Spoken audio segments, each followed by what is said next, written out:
아멘. 성경 말씀 성경 봉독하겠습니다. 오늘 주시는 말씀은 빌립보서 1장 1절부터 11절까지 말씀입니다. 제가 가진 성경책은 신약 성경 317쪽입니다. 제가 먼저 한 절을 읽고 교독하시겠습니다.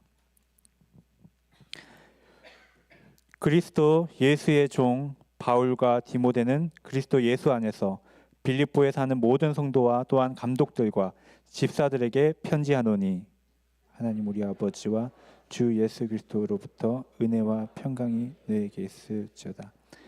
내가 너희를 생각할 때마다 나의 하나님께 감사하며 간구할 때마다 너희 무리를 위하여 기쁨으로 항상 간구하며 너희가 첫날부터 이제까지 복음을 위한 일에 참여하고 있기 때문이라. 너희 안에서 착한 일을 시작하신 이가 그리스도 예수의 날까지 이루실 줄을 우리는 확신하노라.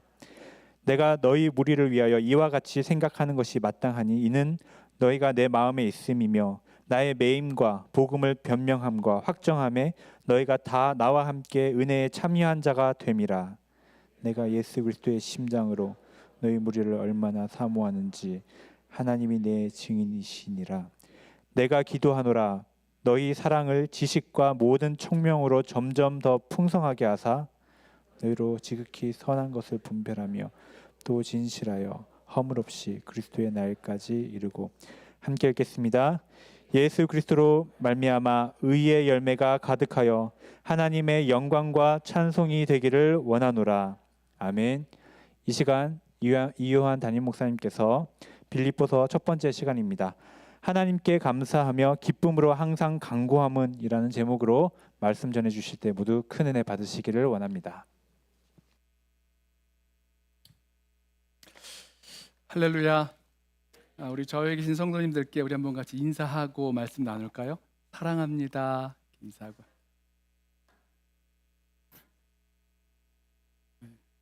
안 사랑하세요? 왜 이렇게 떨떠름하게 인사를 하세요? 네.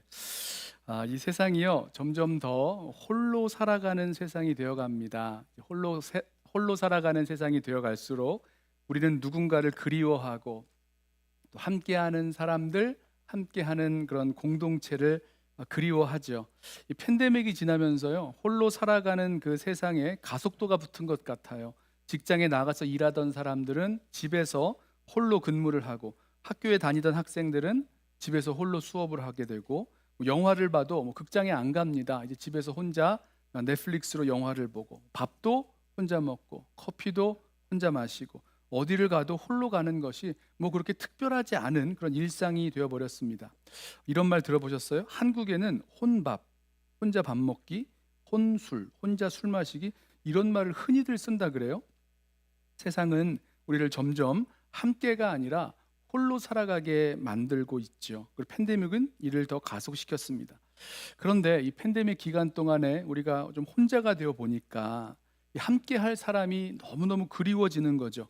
함께 모여서 얼굴을 맞대고 웃고 이야기하고 같이 밥 먹고 교제하고 이러는 시간이 얼마나 그리웠는지 모릅니다. 우리 교회 공동체도요 오랫동안 함께 모이지 못하다가, 함께 모여 예배하지 못하다가 처음으로 성도들이 좀 많이 모이기 시작했을 때, 그때 성도님들이 기뻐하시던 그 모습이 저는 기억이 납니다.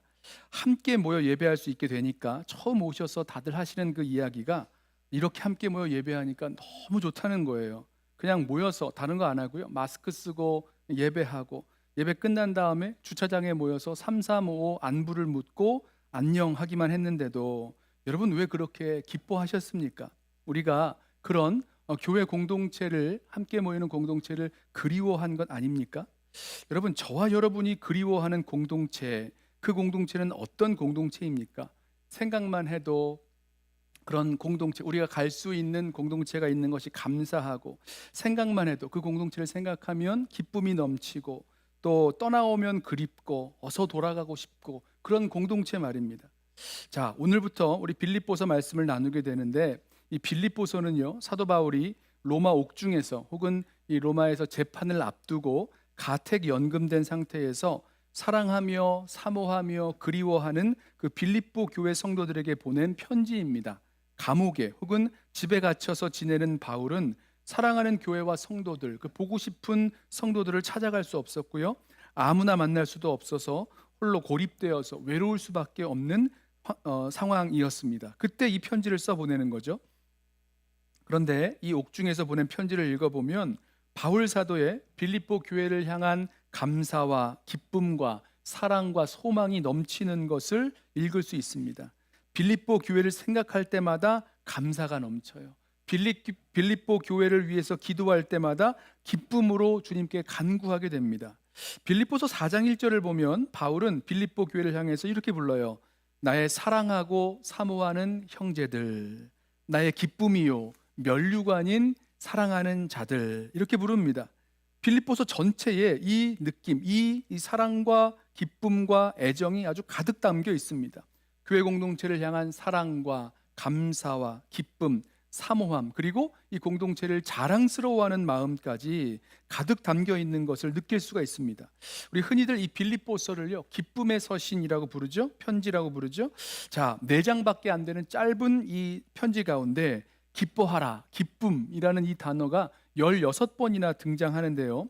몇 번씩이나 이 사도 바울이 성도들에게 주 안에서 기뻐하라, 내가 다시 말하노니 기뻐하라, 이렇게 권면하고 있는데, 우리는요, 바울이 이런 기뻐하라는 권면을 하고 있는 바울이 이미 옥중에서 기뻐하고 있음을 우리가 느끼게 됩니다. 자, 무엇이 이 옥중에 있는 사도 바울을 감사하게 하고 기뻐하게 하였을까? 무엇 때문이죠? 빌립보 교회 공동체 때문이었다는 거예요. 빌립보 교회는 사도 바울에게 무엇이었습니까? 아까 말씀드렸죠.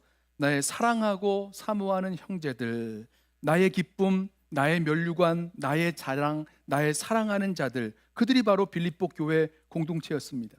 생각해 보세요.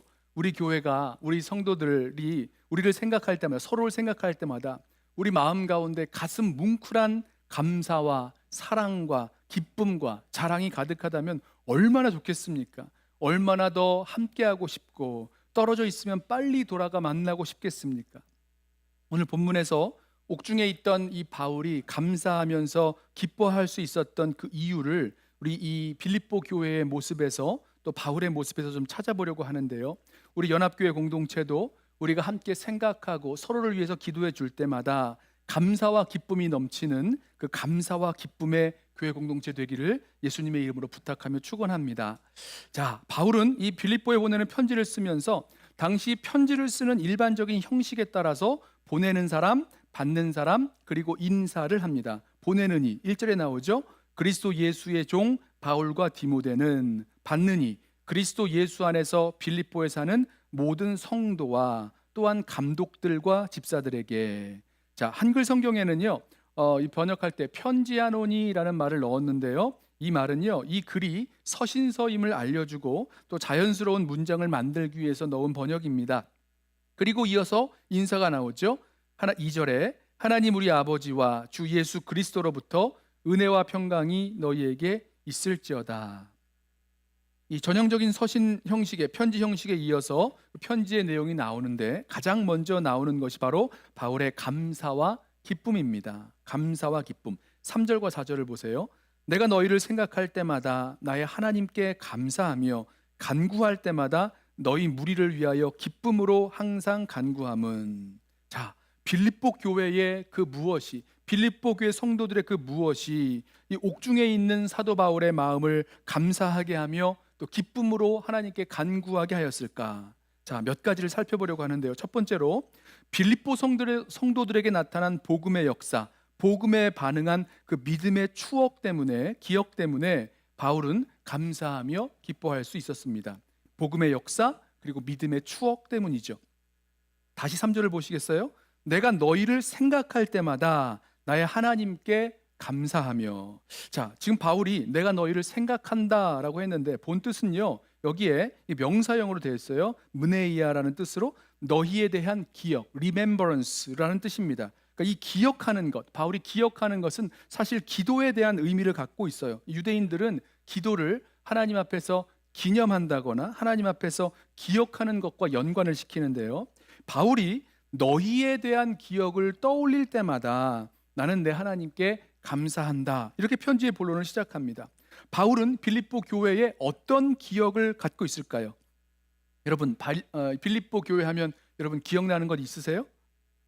네, 사도행전 16장으로 가보시면 이 바울이 빌립보 교회를 향해서 갖고 있었던 그 기억이 무엇이었을지 우리가 알 수 있습니다.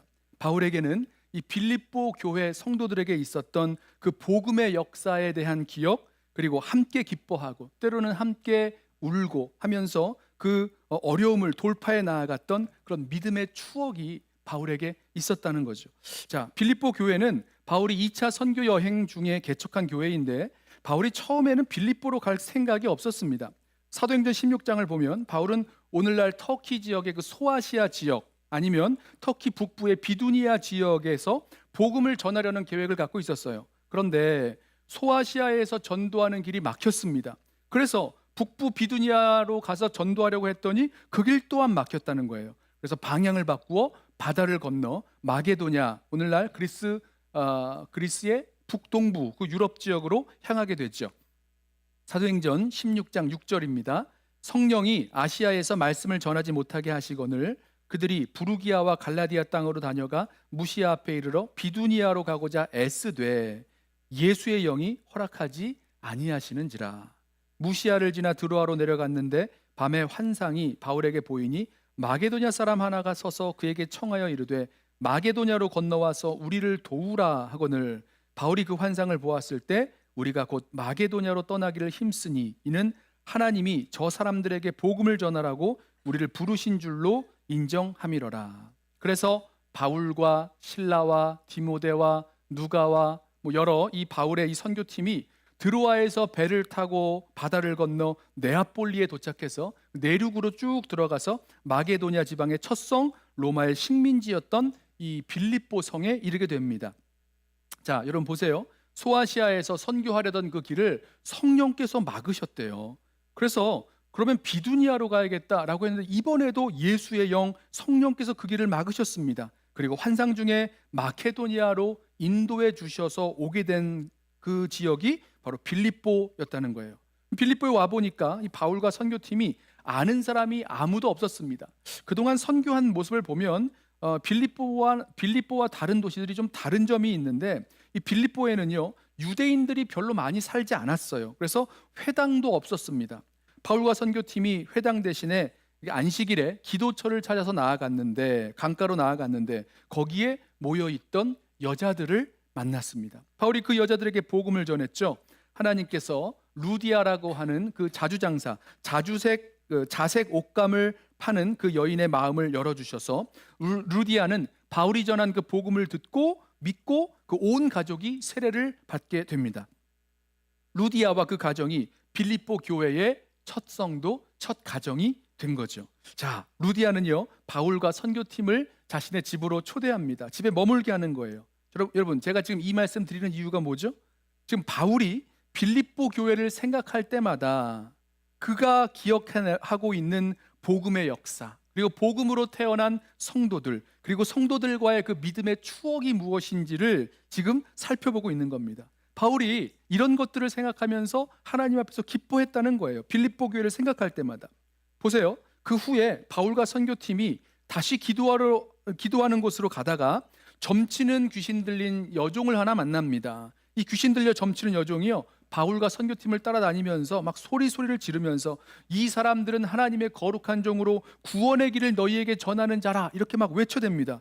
뭐 틀리는 말 아닌데 맞는 말인데 이 귀신 들린 여자가 막 소리를 치면서 계속해서 사도 바울과 선교팀을 따라다니자 사도 바울이 이 귀신 들려 점치는 여종에게 명해서 귀신을 쫓아내죠.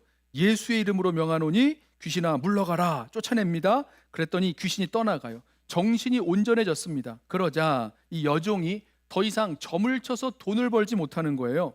그러자 그 여종의 주인들이 화가 나서 바울과 실라를 붙잡아서 이 빌립보의 관리들에게로 끌고 갑니다. 고소를 하는 거죠. 관리들이 바울과 실라의 옷을 벗기고 심하게 매를 쳐서 감옥에 가두어 버렸습니다. 어려움을 당한 거죠.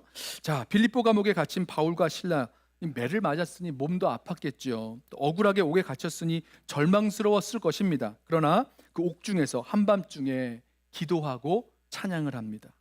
고통과 두려움 속에 있을 것 같았는데 바울과 실라는 옥중에서 한밤중에 이렇게 기도하고 찬송할 수 있었던 것, 그것은 성령께서 주시는 기쁨과 평안이 그들에게 있었기 때문일 것입니다. 자, 그렇게 바울과 실라가 하나님께 기도하고 또 찬미할 때에 갑자기 큰 지진이 나서 옥토가 움직이고 옥문들이 다 열려버렸어요.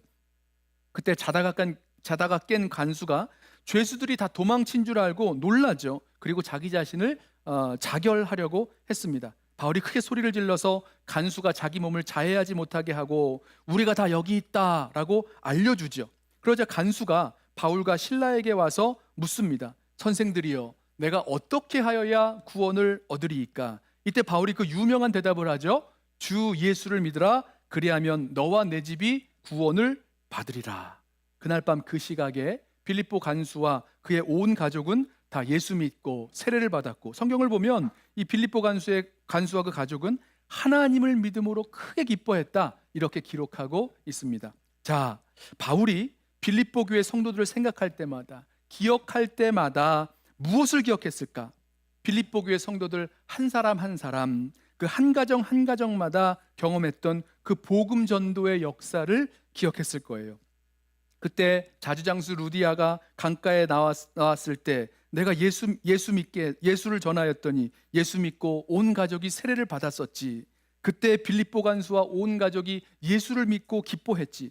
여러분, 이 빌립보에서 일어난 이 복음 전도의 사역을 보면 뭔가 공통점이 있어 보이지 않으세요? 성령의 인도하심을 따라 계획에 없던 마게도냐 첫성 빌립보로 갔을 때 거기서 복음의 문이 열렸어요. 점치는 귀신 들린 여종이 시끄럽게 떠들고 방해할 때 예수 이름으로 귀신을 쫓아냈습니다. 또 복음 때문에 매맞고 옥에 갇혔을 때 바로 그 옥에서 또 다른 복음의 문이 열렸어요. 여러분, 신기하지 않으세요? 모든 것이 다 어려움 속에서 복음의 문이 열리고 복음의 능력이 나타났다는 것을 이 바울은 기억할 수 있었을 것입니다. 그래서 그렇게 어려움 속에 있던 이 바울이 이 빌립보 교회를 생각할 때마다 빌립보에서 있었던 그 복음의 역사, 그리고 믿음의 추억들을 기억할 때마다 감사하고 기뻐할 수 있었겠죠. 복음으로 새로 태어난 성도들과 나누었던 믿음의 추억들, 그리고 빌립보 교회 성도들이 바울과 이 선교팀을 향해서 보여주었던 그 환대, 이 공급해주는 그런 모습들. 자, 복음이 역사하는 현장에서의 생생한 기억, 성도들과의 깊은 사랑의 교제, 그 추억들이 있기 때문에 바울은 이를 기억할 때마다, 그리고 기도할 때마다 다시 가슴이 벅차오르고 감사하고 또 기뻐할 수 있었습니다. 빌립보 성도들에게 일어났던 복음의 역사, 믿음의 추억을 기억하면서 감사하고 기뻐했다는 거죠. 자, 10여 년이 지나서 바울이 빌립보 교회에 편지할 때는요, 이제 빌립보에서 처음 복음을 전하고 예수를 믿었던 세 가정 있었죠? 그들보다 더 많은 성도들이 있었습니다. 그때 복음 전한 사람들이 빌립보 교회의 감독, 이 장로가 되었는지도 모르고요, 또 집사가 되었는지도 모릅니다. 아무튼 모든 성도들에게 그때 다시 편지를 보낼 때 빌립보 성도들을 향한 바울의 이 편지 가운데 이 성도들에게 하나의 공통점이 있다면 이 성도들, 또 감독들, 장로들이죠, 또 집사들, 이 모두가 다 복음에 반응해서 복음을 믿고 또 복음을 믿는 믿음으로 새로 태어난 성도들, 그리고 이 믿음의 추억을 함께 공유하고 있었던 성도들이라는 것입니다. 바울이 전한 복음을 듣고 믿은 성도들, 이들 가운데 계속해서 일어난 복음의 역사를 기억할 때 바울은요, 감사했어요. 그리고 기뻐하지 않을 수 없었습니다. 자, 저와 여러분도 이렇게 우리에게 일어난 그 복음의 역사, 그 믿음의 추억 때문에 교회 공동체를 향하여 감사하고 기뻐하고 또 그리워하고 사랑하는 교회 공동체가 될 수 있습니다. 여러분, 우리들 가운데 이 복음의 역사가 꼭 있어야 돼요. 어떻게 해야 이런 복음의 역사가 일어날까? 어떻게 해야 아름다운 그 믿음의 추억을 우리가 함께 공유하게 될 것인가? 자, 어떻게 하면 됐습니까? 성령의 인도하심을 따라 나아가서 복음을 담대하게 전하면 됐어요. 그러면 그 가운데 복음의 역사를 보게 되는 것입니다. 그리고 그렇게 복음으로 태어난 성도들과 함께 때로는 함께 기뻐하고 때로는 함께 울면서 그 믿음의 여정을 걸어 나아가다 보면 그 믿음의 추억이 생겨나는 거죠. 복음을 받은 그분들이 다시 복음을 전하는 사람들이 됩니다. 거룩한 성도로 자라나갑니다. 그 사람들이 바로 교회의 감독도 되고 장로도 되고 집사도 되고, 자, 이런 걸 생각할 때마다 우리가 함께 교회 공동체를 생각하면서 감사하고 기뻐할 수 있다는 거죠. 우리 교회 공동체가 성령의 인도하심을 따라 복음을 담대하게 전할 수 있는 공동체로 세워지고, 그래서 복음의 역사를 함께 경험하고 또 믿음의 추억을 함께 만들어 나아가는 교회 공동체 되기를 소원합니다. 그러면 다시 복음 때문에 고난당하는 상황 속에서라도 하나님께 감사하며 기쁨으로 간구할 수 있게 되는 거죠. 빌립보 교회의 복음 역사 기억하세요? 길이 막혔고 옥에 갇히는 그런 고난 중에서도 복음의 역사와 능력이 나타났다는 것을 기억하시기 바랍니다. 자, 두 번째로 바울이 감사하며 기뻐할 수 있었던 이유는요, 빌립보 교회 성도들이 처음부터 지금까지 복음을 위한 일에 참여했기 때문입니다. 복음을 위한 일에 함께 참여했기 때문에 기뻐할 수 있었어요. 5절 말씀을 보시죠. 너희가 첫날부터 이제까지 복음을 위한 일에 참여하고 있기 때문이라. 자, 여기서 복음을 위한 일에 참여한다라는 이 말씀이요, 다양하게 번역되었는데요. 이전 개역 성경은요, 이 문자적으로 직역을 해서 복음에서 너희가 교제함이라 이렇게 번역을 했고요. 새 번역이나 공동 번역은 복음 전하는 일에 너희가 동참한다 혹은 협력한다 이렇게 번역을 했습니다. 영어 성경도 살펴보니까 이렇게 번역했네요. Your partnership in the gospel. 복음의 그 동반자 관계, 파트너십 관계를 말하고 있죠. 또 Your fellowship in the gospel. 복음의 교제, 아니면 Your participation in the gospel. 복음의 참여함. 이런 다양한 번역을 하게 됐는데, 그 이유가 이 원어로 쓰인 코이노니아라는 단어 때문입니다. 많이 들어보셨죠? 코이노니아. 보통 교제, 펠로우십이라고 번역하는 코이노니아 때문에 이렇게 다양한 번역이 나왔어요. 왜냐하면 이 코이노니아, 교제는요, 신약 성경에서 교회 공동체의 후한 연보, 헌금이죠. 아니면 너그러운 도움, 어떤 이 구제헌금을 말합니다. 그런 것을 말할 때 교제한다라고 사용을 해요. 여기서 바울이 말하는 복음 안에서의 코이노니아, 그 교제도 빌립보 교인들이 예루살렘 교회가 궁핍에 처했을 때에 보냈던 그 구제헌금이나 바울이 복음을 전하면서 고난에 있을 때에 그 동참했던 그런 교제의 손길들을 말합니다.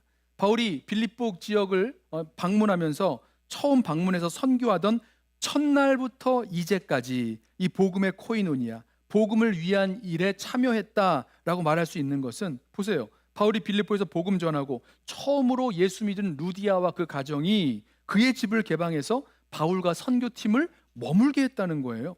그 이후로 바울이 빌립보를 떠나서 데살로니가로 내려가고 또 어디입니까? 아덴으로 내려가고, 아테네죠. 그리고 고린도로 내려가고, 그렇게 바울이 계속해서 선교 여행을 하는 동안 바울의 선교 사역을 돕기 위해서 빌립보 교회가 계속해서 선교 헌금을 보냈어요. 그리고 지금 바울이 로마에서 옥에 갇혀 있는 이 상황에도, 혹은 가택연금 상황에 있는 이 로마에 있을 때에도 빌립보 교회가 에바브로디도를 통해서 이 선교 헌금을 이 바울에게 보내고 있는 것입니다. 빌립보서 4장 16절을 보세요. 데살로니가에 있을 때에도 너희가 한 번뿐 아니라 두 번이나 나의 쓸 것을 보내었도다. 어디에 있을 때요? 데살로니가에 있을 때 이 선교 헌금을 보냈다는 겁니다. 고린도후서 11장 9절을 보면 이렇게 말하죠. 또 내가 너희와 함께 있을 때에, 이번에는 누굽니까? 고린도후서니까 고린도 교회와 함께 있을 때, 고린도에 있을 때에 말하는 거죠. 고린도에서 비용이 부족하였으되 아무에게도 누를 끼치지 아니하였음은 마게도냐에서 온 형제들 누구죠? 빌립보 교회 성도들이에요. 빌립보 교회 성도들이 나의 부족한 것을 보충하였습니다. 선교헌금을 보냈다는 거죠. 자, 빌립보서 4장 18절 보십시오. 내게는 모든 것이 있고 또 풍부한지라 에바브로디도 편에 너희가 준 것을 받음으로 내가 풍족하니 이는 받으실 만한 향기로운 제물이요 하나님을 기쁘시게 한 것이라. 지금 바울이 로마에 갇혀 있을 때에 빌립보 교회가 에바브로디도 편에 이 선교헌금을 보내준 것입니다. 자, 이렇게 마케도니아의 빌립보 교회 성도들이 바울의 선교 사역을요, 기도로 또 물질로 이렇게 도왔습니다. 자, 여러분, 근데 이들의 이 섬김이요, 이 빌립보 교회 성도들이 부유했나 보다 이렇게 생각하시면 오산입니다. 바울이 이들의 헌금에 대해서 설명할 때에 오히려 이 마게도냐 성도들이 극심한 가난 가운데 연보, 헌금을 했다 이렇게 말합니다. 고린도후서 8장 1절 말씀이에요. 형제들아, 하나님께서 마게도냐 교회들에게 주신 은혜를 우리가 너희에게 알리노니 환난의 많은 시련 가운데서 그들의 넘치는 기쁨과 극심한 가난이 그들의 풍성한 연보를 넘치도록 하게 하였느니라. 여러분, 빌립보 교회가 바울의 이 복음 사역에 항상 동참했습니다. 자신들의 처음부터 지금까지 변치 않고 동참했어요. 지금 시간이요, 바울이 처음 빌립보에서 복음을 전했을 때서부터 한 10여 년이 지난 상황입니다. 그 10여 년 동안 바울이 자유로울 때이든지 감옥에 갇혀 있을 때이든지 빌립보 교회가 경제적으로 부유했을 때이든지 어려울 때이든지 계속해서 이 복음 사역에 동참했다는 거예요. 그래서 바울이 하는 얘기가 첫날부터 이제까지 너희가 변함없이 선교 사역에 동참했다. 이 복음 사역에 동참했다라고 말할 수 있는 거죠. 바울이 복음을 전하고 10여 년이 지난 지금까지 오랫동안 한결같이 변함없이 바울의 선교 사역을 돕고 후원하고 있습니다. 복음으로 태어난 빌립보 교회는 이 복음 전하고 또 제자 삼는 이 교회의 사명을 깨닫고 첫날부터 이제까지 이 복음 사역에 동참하고 있는 거죠. 사도 바울이 이 복음에 관한 일을 착한 일이라고 말하면서 이 일을 하나님이 시작하셨고 또 하나님께서 이루실 것이다 라고 확신하죠. 6절 말씀입니다. 너희 안에서 착한 일을 시작하신 이가 그리스도 예수의 날까지 이루실 줄을 우리는 확신하노라. 복음으로 사람을 살리고 어둠에서 건져내는 일에 동참하도록 하나님께서 빌립보 교회 성도들에게 이 복음 사역에 대한 마음을 주셨고 시작하셨어요. 그리고 그 마지막 날까지 하나님께서 이 복음의 일을 빌립보 교회 성도들을 통해서 이루어 가실 것입니다. 여러분 기억하세요. 우리가 순종하여 섬기지만 이 복음의 일에 주권적으로 역사하시는 분은 바로 하나님이시라는 거죠. 자, 사도 바울이 7절에서 다시 한번 자신이 빌립보 교회를 생각할 때마다 하나님께 감사하고 또 기쁨으로 간구하게 되는 그 이유를 한 번 더 말씀합니다. 7절, 내가 너희 무리를 위하여 이와 같이 생각하는 것이 마땅하니 이는 너희가 내 마음에 있음이며, 사랑한다는 뜻이죠. 나의 매임과 복음을 변명함과 확정함에 너희가 다 나와 함께 은혜에 참여한 자가 됨이라. 로마에 옥에 갇힌 바울을 빌립보 교회 성도들이 부끄러워하지 않았고요, 오히려 자랑스러워합니다. 빌립보에서도 옥에 갇혔던 적이 있었잖아요. 로마 감옥에 혹은 가택연금 상태로 오랜 시간 갇혀 있었는데, 그런데도 빌립보 교인들은 이런 바울에 대해서 결코 부끄러워하지 아니하고 오히려 자랑스럽게 생각하며 복음 사역에 참여합니다. 나중에 보시겠지만 바울이 뭐라고 얘기하냐면 이 옥중에서도 이 복음의 진보가 일어났다 이렇게 증언을 하죠. 바울이 복음을 전하고 복음을 변호하고 복음을 확증함으로 복음을 증언하였는데 빌립보 교회가 이 바울의 복음 사역에 기꺼이 동참했고, 바로 이 모습이 함께 이 빌립보 교회가 함께 은혜에 참여한 자가 되었다라고 말하고 있는 것입니다. 우리도 빌립보 교회처럼 복음을 전하고 복음을 변호하고 복음을 확증하는 일을 위해서 선교사를 파송하고 또 선교사님들과 동역을 해왔죠. 우리 4가정의 파송 선교사님 가정, 또 11가정의 동역 선교사님들의 가정, 우리 함께 섬기고 함께 동역하고 있는데요. 사실 이 선교는요, 능력 많은 사람이 혼자서 하는 일이 결코 아닙니다. 선교지에서도 이 바울의 선교팀처럼 함께 동역하는 선교팀이 필요하고 또 동역하는 선교사들이 필요하고 또 이 선교 사역을 위해서 후원하고 돕는 교회들이 필요한 거죠. 선교사님들을 위해서 기도하는 사람들도 필요하고 또 선교사님들이 힘들 때, 어려울 때 변하지 않고 끝까지 위로하고 격려해주고 도와줄 그런 교회 공동체가 필요하다는 겁니다. 빌립보 교회처럼 말이에요. 그러면 그 교회 공동체와 선교사님들 사이에 정말 이 교회 공동체는 정말 감사와 기쁨의 공동체가 될 수 있는 거죠. 교회는 선교사님과 선교팀이 아무리 어려워하고 힘들어할 때 더 많이 기도하고 더 많이 도와주고 더 믿어주고 변함없이 끝까지 동행하며 고난에도 동참하게 될 때, 그때 이 교회 공동체는 정말 기쁨의 공동체, 감사의 공동체가 되는 거죠. 자, 교회가 복음 사역에 함께 동참하고 협력하면 선교사님들은 그 받은 사랑과 섬김을 생각하면 감사하고 기뻐하지 않을 수가 없는 거죠. 우리도 그렇게 섬긴 선교사님들을 향해서 선교사님들을 향한 더 깊은 사랑과 애정을 갖지 않을 수 없습니다. 왜냐하면 그렇게 동참했기 때문이에요. 함께 복음의 동역자가 돼서 선교사에게 동참하면 서로를 향한 그 애틋한 사랑도 깊어지고 또 복음을 위한 그런 동지 의식도 더 깊어지게 돼 있죠. 우리 연합교회도 복음 사역에 변함없이 신실하게, 특별히 우리가 어려울 때라도 함께 끝까지 동참하여 섬김으로, 때로는 물질로, 때로는 기도로, 때로는 위로와 섬김으로 잘 섬겨서 우리 이렇게 감사와 기쁨의 공동체로 세워지는 은혜가 우리들 가운데 있기를 원합니다. 자, 마지막으로 이 빌립보 성도들을 향한 그리스도의 심장으로 사랑하였기 때문에 기뻐하고 감사할 수 있었습니다.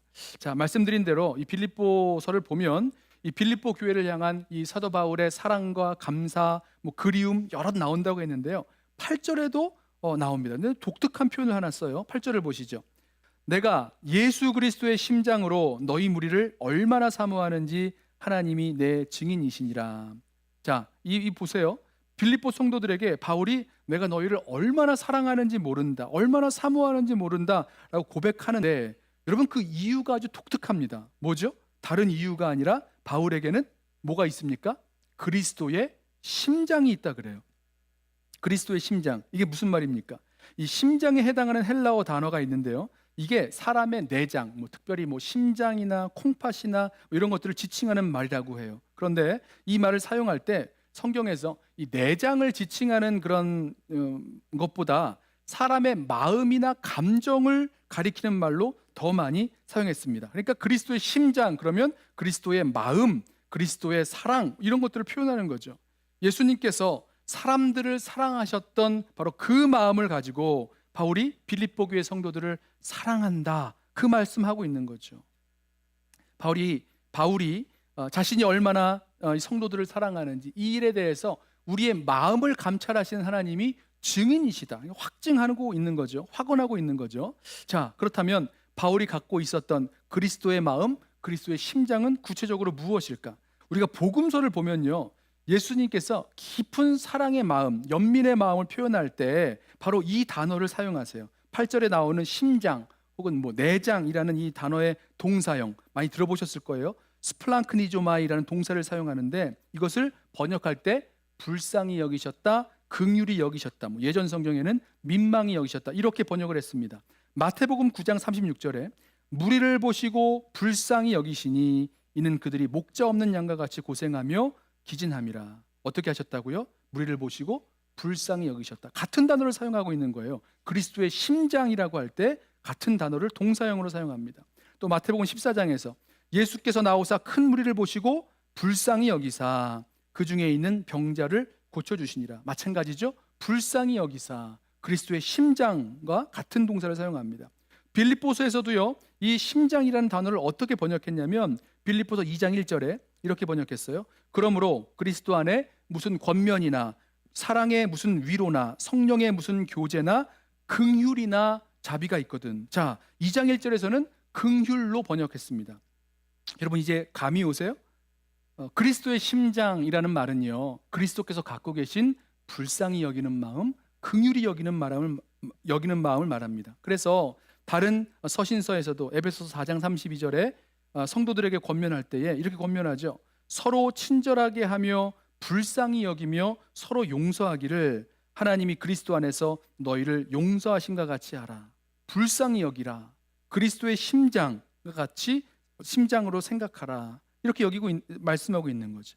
베드로전서 3장 8절에도 마지막으로 말하노니 너희가 다 마음을 같이하여 동정하며 형제를 사랑하며 불쌍히 여기며 겸손하며. 자, 바울이 빌립보 교회를 향하여 갖고 있었던 이 그리스도의 심장, 이 마음은요, 그리스도께서 교회를, 성도를 긍휼히 여기시는 마음, 불쌍히 여기시는 마음입니다. 여러분 보세요. 누구든지 우리 사랑스럽지 않은 사람 있잖아요. 사랑하지 못할 만한 사람들이 있잖아요. 그런데 누구든지 그 사람을 그리스도의 심장, 이 긍휼히 여기는 마음, 불쌍히 여기는 마음으로만 볼 수 있다면 그 누구도 사랑할 수 있습니다. 사랑스럽지 못한 부분이 있죠. 연약한 부분이 있죠. 그럼에도 불구하고 사랑할 수 있는 것은 우리에게 그리스도의 심장, 그리스도의 긍휼히 여기는 마음이 있다면 그 부족하고 연약한 사람도, 사랑스럽지 못한 사람도 사랑하고 사랑할 수 있고 또 감사하고 기뻐할 수 있다는 것입니다. 바울이 빌립보 교회를 향해서 나의 사랑, 나의 기쁨, 나의 자랑, 나의 면류관 이렇게 말했지만 사실 빌립보 교회도요, 완전한 교회가 아니었습니다. 부족한 부분이 있었어요. 연약한 부분이 있었습니다. 빌립보 교회 안에 교회의 리더된 사람들 사이에 다툼과 불화도 있었고요. 다른 사람을 무시하고 깔보는 교만한 성도들도 있었고요. 율법주의에 묶여서 벗어나지 못했던 사람들도 있었습니다. 그런 사람들을 보면 화가 나죠. 짜증나죠. 정말 사랑하지 못하겠죠. 같이 하기 싫죠. 왜 그런 마음이 안 들겠습니까? 그런데 사도 바울은 이 부족하고 연약한 부분을 갖고 있는 교회 공동체를 향해서 그리스도의 심장으로 긍휼히 여기는 마음, 불쌍히 여기는 마음으로 바라보았기에 그 교회 공동체를 사랑할 수 있었고, 또 너희 안에서 착한 일을 시작하시니 하나님의 성령께서 그리스도 예수의 날까지 이를 이루실 줄을, 구원의 역사를 이루실 것을 확신하고 있었습니다. 자, 우리 교회 공동체에도 사랑스럽지 못한 부분 있지요. 그래서 감사는커녕 참 속상하고 또 기쁨커녕 기쁨을 앗아가게 만드는 그런 부분들도 있지요. 그런데 우리가 바울처럼 그리스도의 심장으로 우리 교회 공동체를 긍휼히 여기고 한 사람 한 사람을 불쌍히 여길 수 있는 마음만 품을 수 있다면, 그렇게 바라볼 수만 있다면, 그러면 이 부족한 공동체, 연약한 공동체도 사랑할 수 있고, 또 그렇게 사랑하면 감사하고 또 기뻐할 수 있습니다. 자, 말씀을 좀 맞춰보려고 하는데요, 바울은 빌립보 교회를 생각할 때마다 복음의 역사가 일어나고 성도들과 나누었던 그 믿음의 추억들 때문에 하나님께 감사하고 또 기뻐할 수 있었습니다.